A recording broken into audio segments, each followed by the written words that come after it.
I'm going to talk a little bit about, reinventing the wheel and give an example of a small success story. I think it's quite nice to see success stories and a success story that is helping to reduce poverty. Before I came here, I looked at some of the TED Talks and I saw one by Paul Collier. Anybody recognize the name Paul Collier? Good, one or two people there, that's good. Paul Collier speaks about poverty to me very eloquently and highlights that one of the things about dealing with poverty is he singles out governance and how society approaches the issue. And I think it's very important for technical people to see solutions that fit in with the requirements of governance, the requirements of culture, the requirements of community engagement. And another part of his talk that struck me was about the need for compassion and commitment. And that chimes with what we've just heard from Amy Smith, as well, about the need to be fired up on these things. It also requires competence and competent approaches and the skills that are needed to do that. And it requires technology, but not technology on its own, and not necessarily a new technology. There are a lot of technical solutions around. Many of them are very suitable for reducing poverty, but many of them are not out there. And so I'd like to talk to you a little bit about this technology that is getting out there.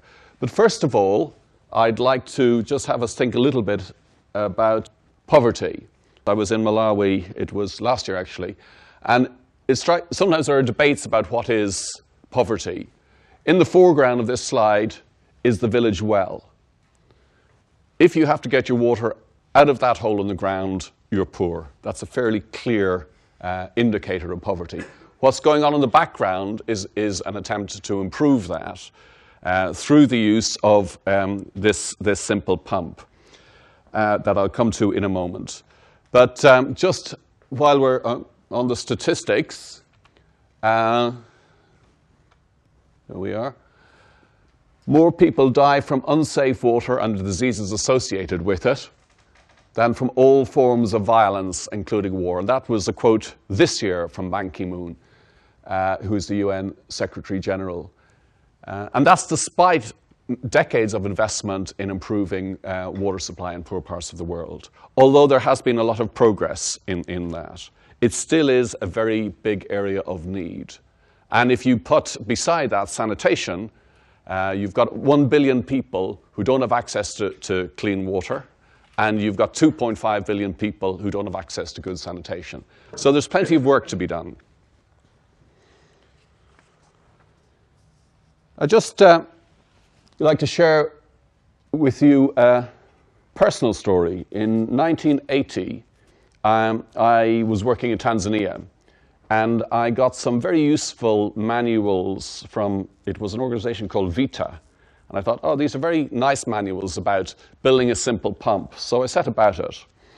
And after about 6 months, I was very frustrated because building this simple pump, using the information I had and the tools that were available to me, a trained engineer in Tanzania, I was not making very good progress and getting very frustrated.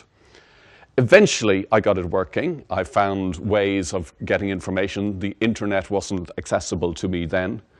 But one thing that struck me was, in terms of looking at this simple technology, it wasn't that easy to get simple technology to work.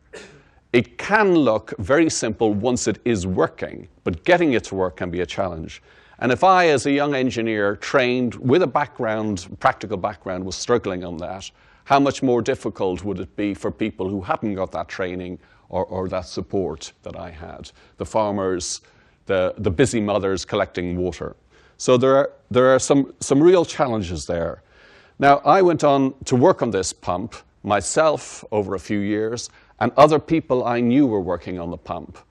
So there's been a bit of an open source development of this technology that has gone on and gone on, with promotion as well, not just technical development, and with persistence to keep the thing moving and to keep it going. And one of the things I was very pleased to see when I was out in Malawi last year was the pump in use. This happens to be in Malawi. It's an organization called Pump Aid. There are similar programs going in Nicaragua with different organizations. And these pumps were being built by the local community with the support of Pump Aid, and they were providing water supply to hundreds of people. In Zimbabwe, where they've been working for some years now, about 1 million people get their water supply through these pumps. In Nicaragua, about 35% of the rural population gets its water from these pumps. And it is now continuing to spread. The benefits of this are not just to do with clean water. That's a significant benefit in terms of health and just being able to get water close to where you live without the problems of having to walk many miles or the dangers of dealing with some of those wells you saw earlier. It also provides water for irrigation, and that can improve both nutrition because you have better crops, you have food that you can eat, and you can grow vegetables. It also improves income, so you generate some money which in fact can pay for the pump itself. And it works. UNICEF did a survey where they looked at these pumps that had been installed over the years and found that at the time of the survey, 95% of them were in operation. And that's because these pumps are made in the village by people themselves with some training and support. But because they make them, they can maintain them. So if something goes wrong, they can fix it. And it means it's also relatively independent of government systems and support systems. This was particularly relevant in Zimbabwe, where the government systems, which had been good, say 10 years ago, 15 years ago, had broken down. But this pump was one that managed to keep going, whereas other conventional hand pumps had very quickly stopped functioning. Now, reinventing the wheel. This is not a new design. I'm going to show you how it operates in a moment. It's a design that was around in ancient China 1,000, 2,000 years ago. It was used in Europe in medieval times for lifting water out of mines, and it was a common farmyard pump in the 19th century throughout a lot of Europe. I've seen a lot of them in France myself, still there. So it's not a new technology. But one of the things that's new about it is new materials that have been used, PVC pipes and car tires.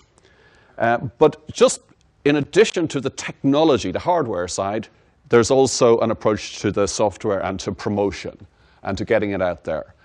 But this is the wheel that's been reinvented.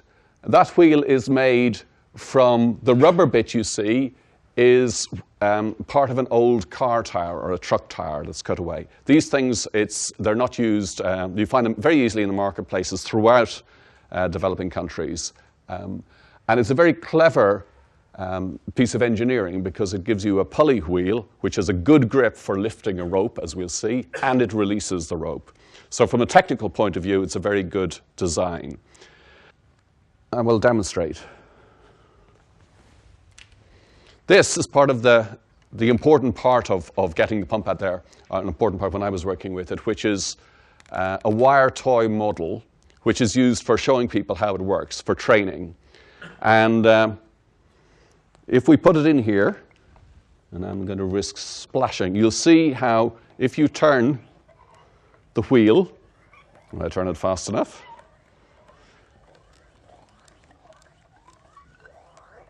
oops. Now, I'll stop. You've got these washers, which are on a rope, go around the guide, come up through the pipe, are drawn up by that wheel, and return back down again. And this is a very simple illustration of it. You do have a few more little bits and pieces to catch the water, but that's the essential bit of the pump. That's how it works. It's a very simple design. From an engineering point of view, it's got no valves. There's no valve to open and close there. It's got a low starting torque and low speed. So there's some very nice technical aspects of the pump.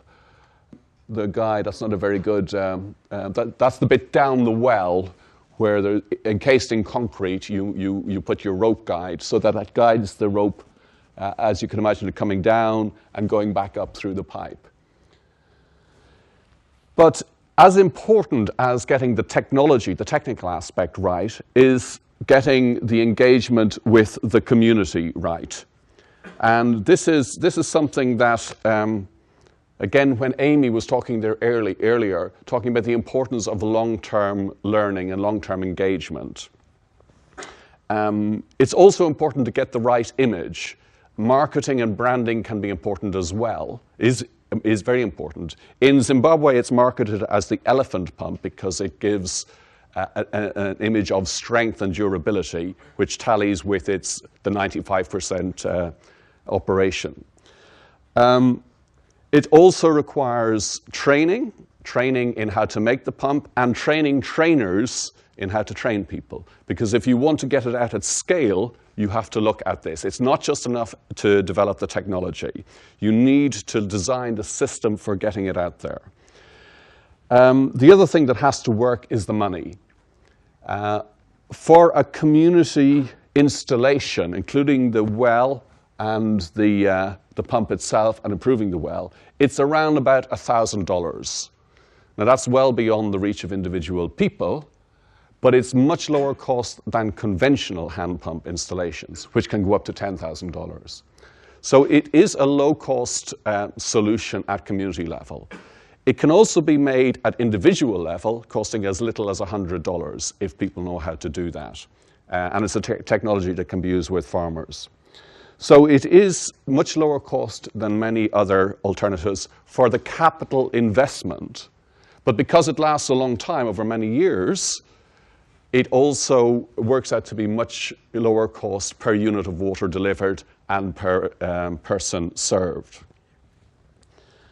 These are important issues to think about, not just in terms of the technology and does it work, but in terms of getting it out there, in terms of scaling it up and getting it to reach the many more millions of people who need this technology and can benefit from it. It is a very useful technology. There are lessons to learn from how this technology has been moved forward that can be extended into other technologies as well, such as sanitation.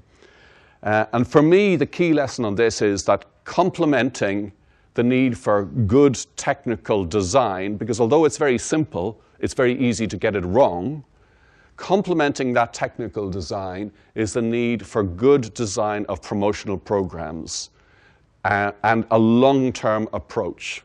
So just to conclude on this, I think in terms of looking at reducing poverty, it's a huge task. We know it's a huge task. We've been working on it for a long time, and we haven't really been doing very well. For sure, improving water supply is part of that task. This technology shows that we know we have some of the technical solutions. They're tried and tested. The success stories are modest, but significant. 35% in Nicaragua, 1 million people being served in Zimbabwe at the moment. That's big enough to know that this works, but we need to scale it up and we need to get it out there on a much bigger scale. And to me, that's around things like perspiration, you know, the one about innovation being inspiration plus perspiration, mainly perspiration. And it's about promotion, and above all, it's about persistence.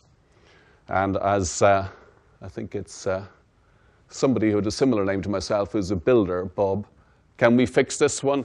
We know we can fix this, but we need to persist and we need to invest in this. Thank you very much.